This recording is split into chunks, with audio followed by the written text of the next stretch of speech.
Olá, quero saudá-los com o lema da semana, uma palavra do apóstolo Paulo em Filipenses capítulo 1, versículo 7. Diz assim: Eu trago vocês no coração, seja nas minhas algemas, seja na defesa e afirmação do Evangelho, pois todos vocês são participantes da graça comigo.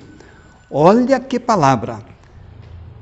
O apóstolo Paulo dizendo, trago vocês, comunidade de Filipos, trago vocês no coração.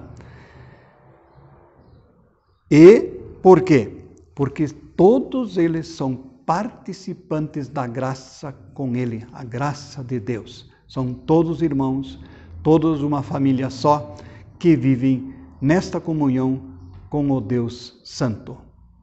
Convido para entoarmos agora o hino que vai ser projetado, Vem, derrama paz.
Queremos celebrar em nome do Pai e do Filho e do Espírito Santo.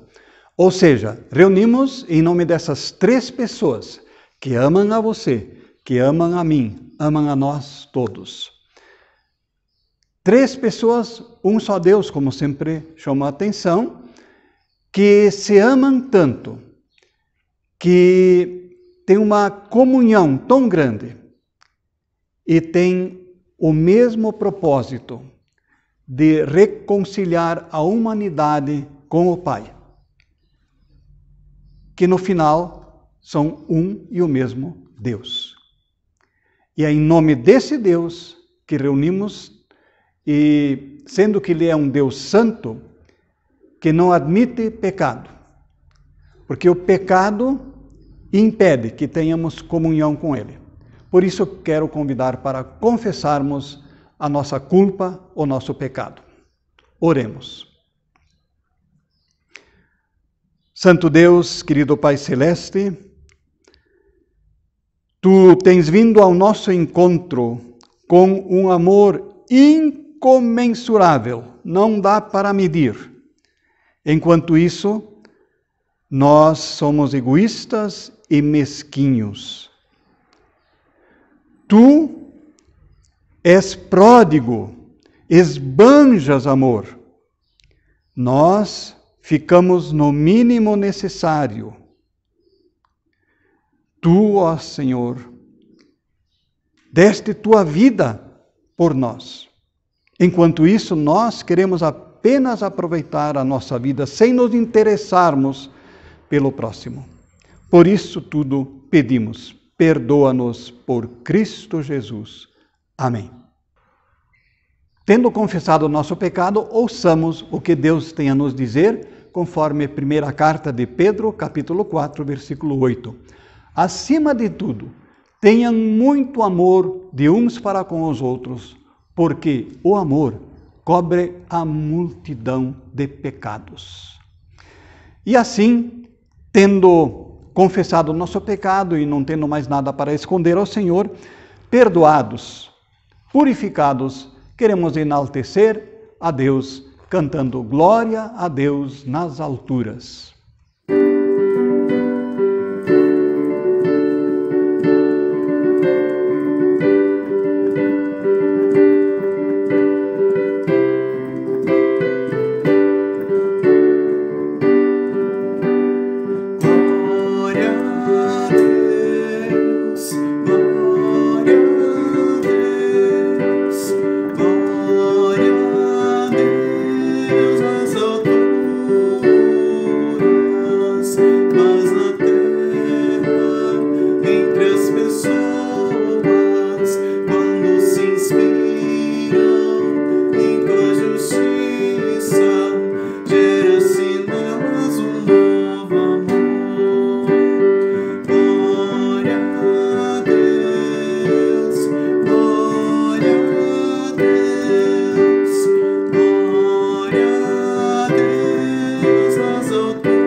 Aclamemos o Evangelho, cantando Aleluia!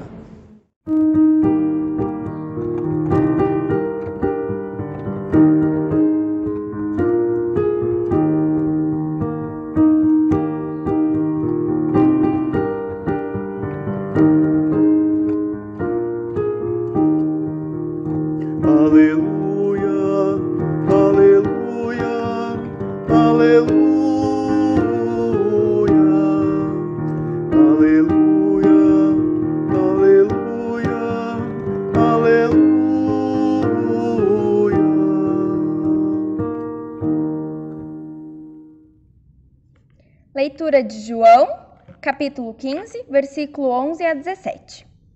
Estou dizendo isso para que minha alegria esteja em vocês e a alegria de vocês seja completa.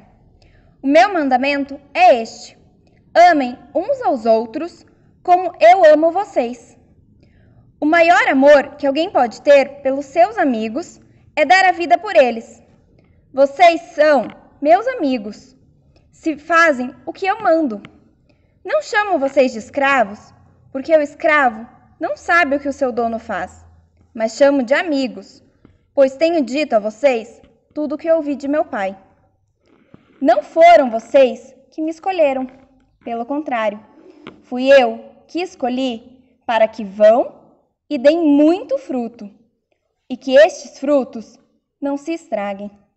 Assim, o Pai lhes dará tudo o que pedirem em meu nome. Portanto, tudo isto é o meu mandamento. Amem uns aos outros.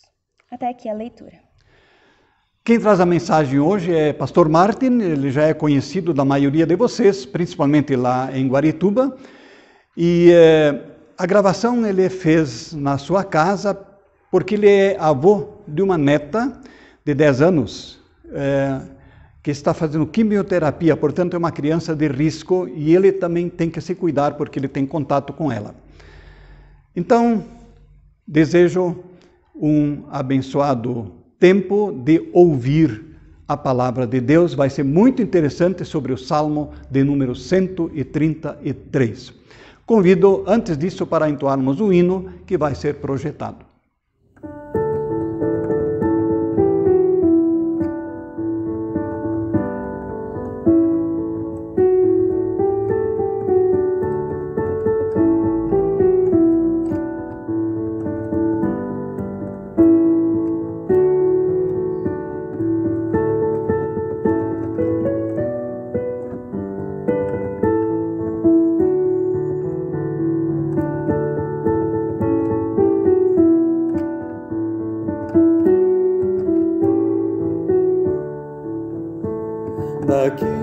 estão à minha frente, cuida bem, Senhor, daqueles que me seguem no caminho, cuida bem, Senhor, daqueles que se encontram ao meu lado, cuida bem, Senhor, e caso for também do teu agrado, cuida bem de mim, Senhor, daquelas que estão à minha frente, cuida bem, Senhor, daquelas que me seguem no caminho, cuida bem, Senhor, daquelas que se encontram ao meu lado, cuida bem, Senhor, e caso for também do teu agrado, cuida bem de mim, Senhor.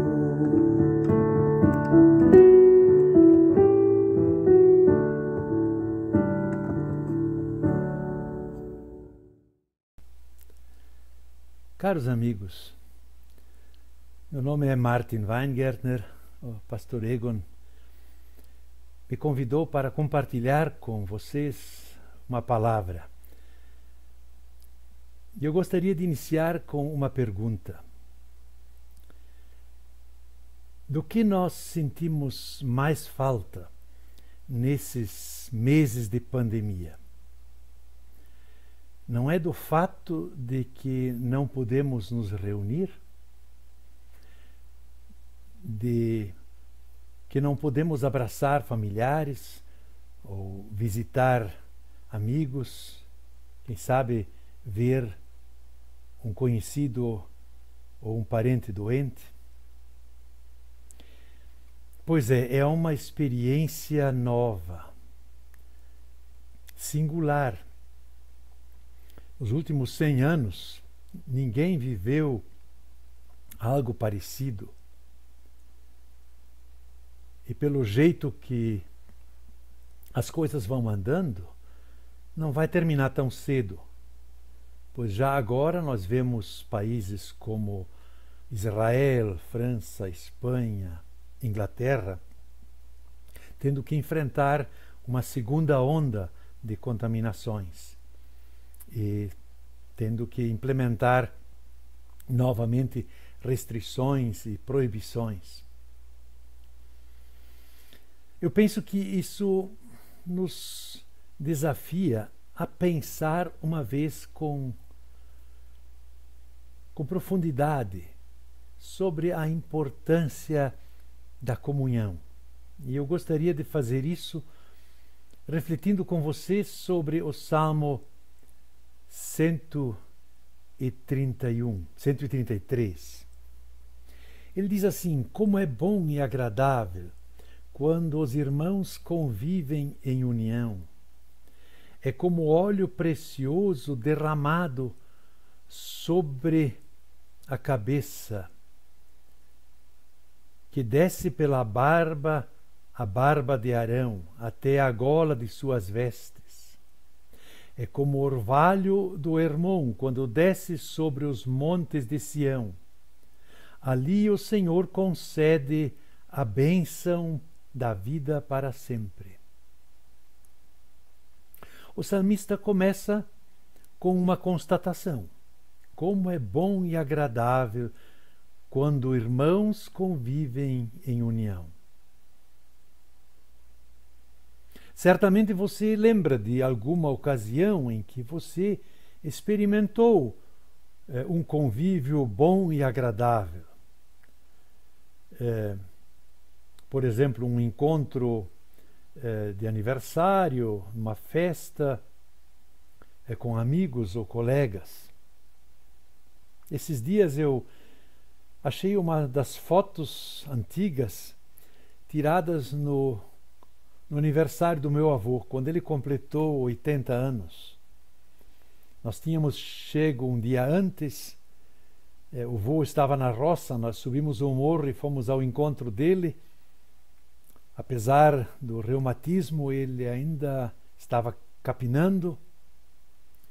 Foi um encontro muito precioso. Eu lembro os 10 filhos reunidos, aquele mundaréu de netos e bisnetos de todas as idades, folhas de coqueiro enfeitando a entrada da casa, a varanda. Pois é, nos 4 anos seguintes, a família se reuniu mais 2 vezes, mas foi para enterrar os 2 avós. Isso é uma marca de nossas experiências de comunhão e de união, que elas são passageiras, que elas deixam saudade, mas elas não duram. Quando o salmista fala aqui, e da união que ele fala, é uma união singular, é uma união especial. Ele refere-se à união daqueles que se tornaram irmãos por terem sido acolhidos na família de Deus. Essa comunhão supera tudo o que nós podemos imaginar. Veja as 2 comparações que o salmista faz para explicar essa comunhão. Ele diz que essa união da família de Deus é como óleo precioso derramado sobre a cabeça, que desce pela barba de Arão até a gola de suas vestes. Arão era o irmão de Moisés. Quando ele foi consagrado para servir como sumo sacerdote de Israel, seu irmão Moisés derramou um chifre cheio de azeite com especiarias sobre a cabeça dele. Imagine a cena. Um chifre do gado daquele tempo eram chifres longos, de quase 1 metro. Neles cabiam pelo menos uns 5, 6 litros de azeite perfumado. Imagina esse chifre sendo derramado todo sobre a cabeça de Arão. O azeite escorre pela cabeça, pelos cabelos, pela barba, entra pela gola, escorre por sobre as vestes, lambuza o homem por completo. E por certo ainda sobrou azeite para deixar uma mancha no chão. Pode parecer um exagero, mas assim é a unção de Deus. Deus, em sua bênção, em seu cuidado, não goteja. O amor de Deus não vem com conta-gotas. Deus não é mesquinho. Mas quando Deus abençoa, quando Deus interage na nossa vida, Ele age de modo superabundante, de uma maneira que envolve a pessoa por completo. A segunda comparação que o salmista faz também é significativa. Ele diz que a comunhão, a união dos irmãos é como o orvalho do Hermon, quando desce sobre os montes de Sião. O Monte Hermon é muito alto e fica uns 100 quilômetros ao norte de Jerusalém.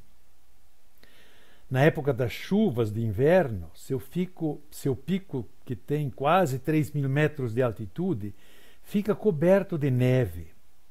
E no verão, seco, a neve derrete e abastece o Rio Jordão. E nas madrugadas, nas noites, se forma uma neblina em torno da montanha. E o orvalho que vem de lá chega até Jerusalém, quer dizer, 100 quilômetros ao sul, e cai sobre os montes de Sião. A distância não impede o orvalho de chegar em Sião. Chegava silenciosamente no escuro da noite, de modo semelhantemente misterioso e imperceptível Deus se faz presente na nossa vida. Não há distância que possa impedi-lo de nos abençoar.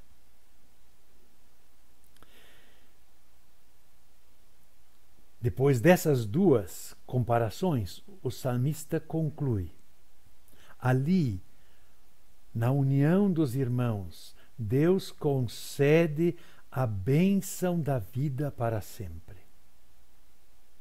Ali, isto é, onde pessoas estão reunidas como membros da sua família, o Senhor concede bênção para a vida e bênção eterna, duradoura.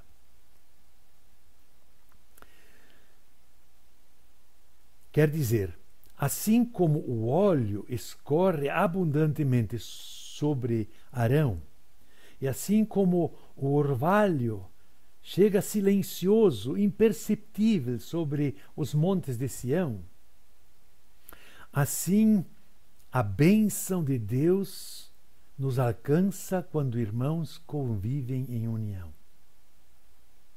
Vejamos se entendemos essa comparação. Ao ser ungido, Arão teve que ficar parado, quieto. Ele não fez nada, mas algo foi feito com ele. De modo semelhante, os montes de Sião não foram buscar o orvalho, não, o orvalho chegou a eles. Então, os montes de Sião e o Arão receberam a bênção passivamente. Assim também é a união, a comunhão da família de Deus. Não é algo que nós organizamos, que nós fazemos. O tornar-se membro da igreja, numa igreja, ainda não gera essa comunhão, pois ela é um presente gracioso. Somente a união que Deus dá é duradoura e é abençoadora para sempre. Um exemplo muito claro e muito instrutivo é quando o apóstolo Paulo chegou à fé. Você conhece essa história, está lá em Atos 9. O apóstolo Paulo era alguém que perseguia a igreja. Ele não podia admitir que os cristãos ficavam dizendo que Jesus é o Messias, o Salvador. Ele considerava que isso era uma ofensa a Deus e por isso ele perseguia os cristãos. E quando ele foi perseguir cristãos lá em Damasco, Jesus o encontrou no meio do caminho e perguntou para ele: Saulo, Saulo, por que me persegues? Daquele encontro, Jesus mandou Saulo esperar numa casa em Damasco. E aí a Bíblia nos conta que Jesus foi conversar com Ananias e pediu para ele ir visitar o perseguidor Saulo. O Ananias ficou apavorado. Tentou explicar para Jesus, como se Jesus não soubesse quem é o Ananias. Mas Jesus não abriu mão da sua ordem. E o Ananias obedeceu e foi. O que mais me chama a atenção nesse relato é como Ananias chegou a cumprimentar Paulo.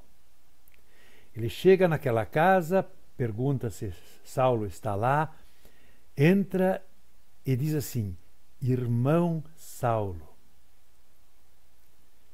Vejam, quem estabeleceu essa comunhão entre Saulo e Ananias não foi o Ananias, nem foi o Saulo, foi Jesus.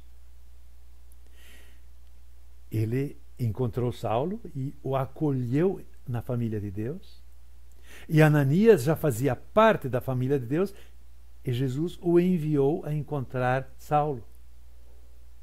Então, quem estabelece essa união, essa comunhão, é Jesus. Irmão na fé em Cristo não é quem nós escolhemos, mas todo aquele que Jesus aceitou como membro da família de Deus, que ele aceitou por quem ele morreu.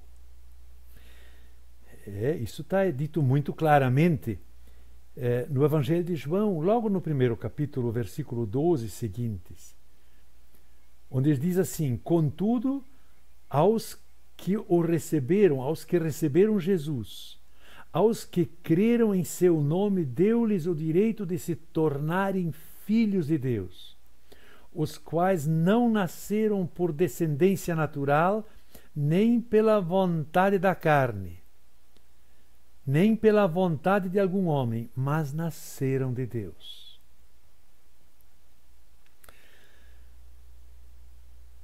Portanto, nos tornar membro da família e da comunhão da família de Deus é algo que Deus opera em nós por meio do Espírito Santo.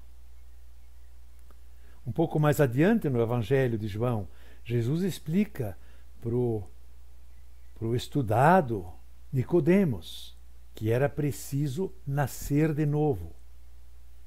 E lá no capítulo 16, Jesus explica para os discípulos como é que o Espírito Santo faz isso. Veja, então, o simples fato de ser sócio de uma igreja ainda não nos faz membros da família de Deus. Porque o Evangelho é muito claro, diz, é preciso nascer de Deus. E esse nascer de Deus é algo que Deus faz na nossa vida, por meio do Espírito Santo. E lá no capítulo 16 do Evangelho de João, Jesus explica para os discípulos como é que o Espírito Santo faz isso. Ele diz: o Espírito Santo convencerá o mundo do pecado, da justiça e do juízo. Podemos ilustrar isso na pessoa do apóstolo Paulo. Quando Jesus o encontrou no caminho para Damasco, esse encontro convenceu o apóstolo Paulo do seu pecado. Convenceu ele de que ele estava completamente errado ao não crer em Jesus. E que ele não tinha em si mesmo as condições de se salvar. Ele precisava de um Salvador. Então, o Espírito Santo o convenceu de que ele precisava de ajuda. Que ele não tinha como se livrar da realidade do mal, do pecado. O Espírito Santo nos convence do pecado. Quando Ananias o foi visitar naquela casa em Damasco, e o chamou de irmão Saulo, por ordem de Jesus, o apóstolo Paulo experimentou que Deus o tinha acolhido na sua justiça, que a justiça de Deus o tinha alcançado. Veja bem, a justiça de Deus é diferente do que a nossa. Lá na primeira carta de João diz assim: quando nós confessarmos os nossos pecados, Deus é fiel e justo para nos perdoar. A justiça dos homens, ela condena quem confessa o seu pecado. Mas a justiça de Deus acolhe, perdoa, restaura, inclui na sua família, concede a salvação a quem confessa o seu pecado. Então, primeiro passo, o Espírito Santo nos convence do nosso pecado. E o segundo passo, o Espírito Santo nos convence da justificação, que a justiça de Deus nos torna justos, nos perdoa, nos restaura na comunhão conosco, nos inclui no amor de Deus. E por fim, o Espírito Santo nos convence do juízo. A partir daquele momento, o apóstolo Paulo sabia uma coisa: importa obedecer àquele que tem a última palavra. E a última palavra, quem tem, é Jesus. E você pode ler o resto do livro de Atos, e você vai ver como o apóstolo Paulo preferia sofrer do que deixar de seguir a Jesus. Porque ele sabia, mesmo que todo mundo se oponha, Jesus tem a última palavra. Ele é que é o juiz de vivos e mortos e haverá de julgar todo mundo. Então, se tornar membro da família de Deus é permitir Deus fazer isso conosco. E com certeza, Ele quer fazer isso. E no momento que essa obra é feita no coração de uma pessoa, ela se torna membro da família de Deus. Se torna filho e filha do Pai Celeste.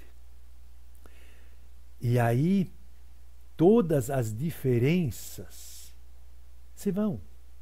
Por isso o apóstolo Paulo, quando ele escreveu a carta aos Gálatas, ele diz assim: em Cristo não há judeu nem grego, nem escravo, nem livre, nem homem, nem mulher, pois todos são um em Cristo Jesus.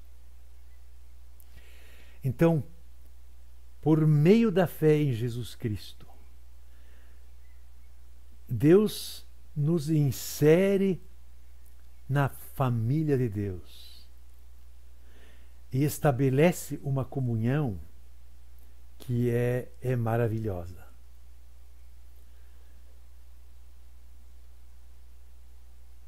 E é dessa comunhão que nós precisamos.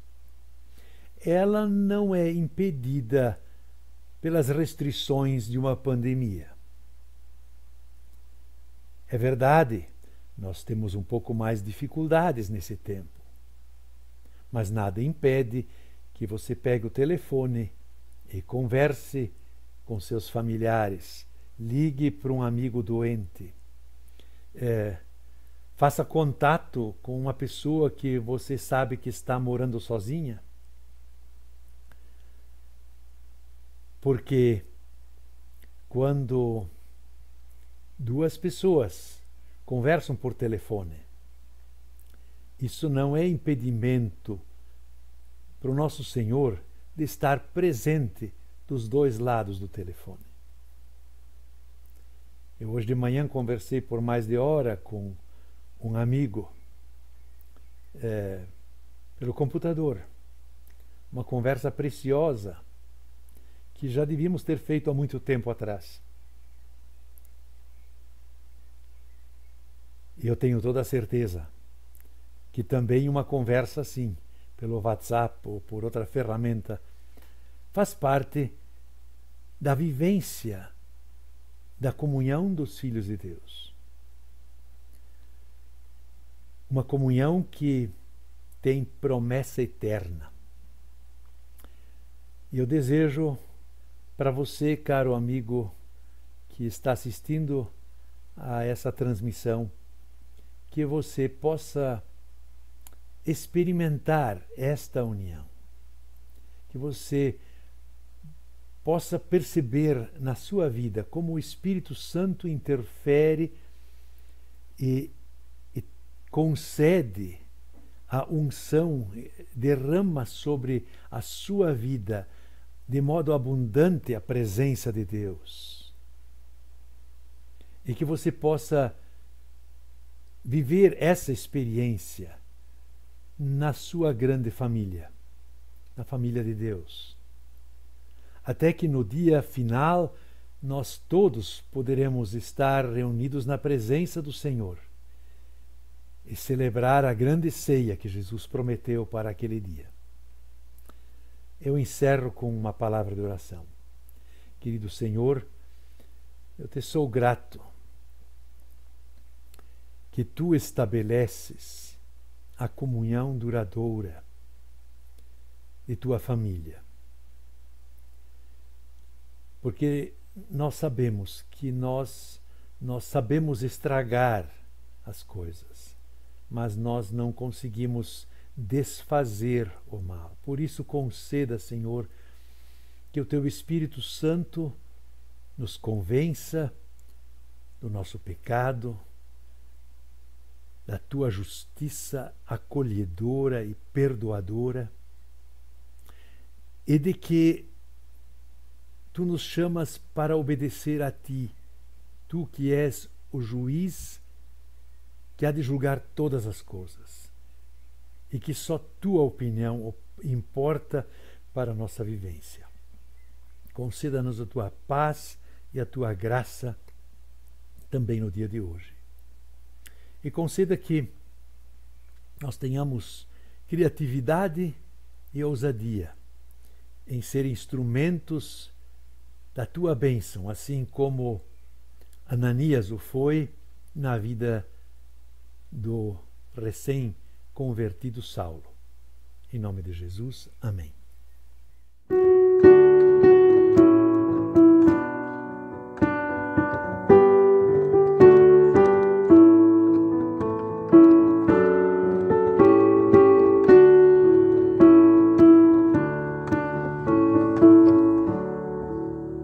Jesus, pastor amado, reunidos hoje aqui, concede que sejamos um corpo só em ti, contendas e malícias que longe de nós vão, nenhum desgosto da Igreja Santa União. Família unida somos, família de Jesus, iluminados todos da mesma santa luz.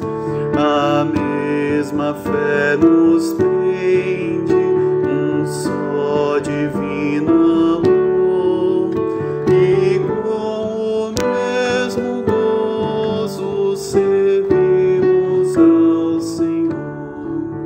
Se tua Igreja toda viver em santa união, será bendito sempre o nome de cristão. Jesus, o que pediste em nós se cumprirá, e assim o mundo inteiro a ti conhecerá.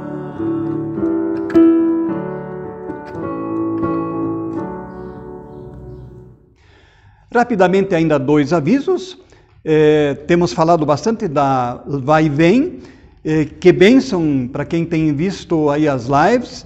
E a campanha termina no final do mês, no último domingo de setembro. Então ainda você tem tempo de colaborar, de contribuir para essa bela campanha missionária.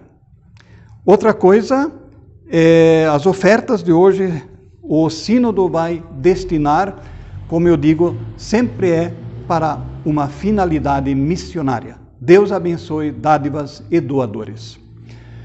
Convido para, em conjunto, orarmos a oração que o Senhor nos ensinou. Pai nosso que estás nos céus, santificado seja o teu nome. Venha o teu reino. Seja feita a tua vontade, assim na terra como no céu. O pão nosso de cada dia nos dá hoje, e perdoa-nos as nossas dívidas, assim como nós perdoamos aos nossos devedores. E não nos deixes cair em tentação, mas livra-nos do mal, pois teu é o reino, o poder e a glória para sempre. Amém. queiram receber a bênção. O Senhor te abençoe e te guarde. O Senhor faça resplandecer o seu rosto sobre ti e tenha misericórdia de ti. O Senhor sobre ti levante o seu rosto e te dê a paz. Vão nesta paz, com esta bênção, e sirvam ao Senhor com alegria.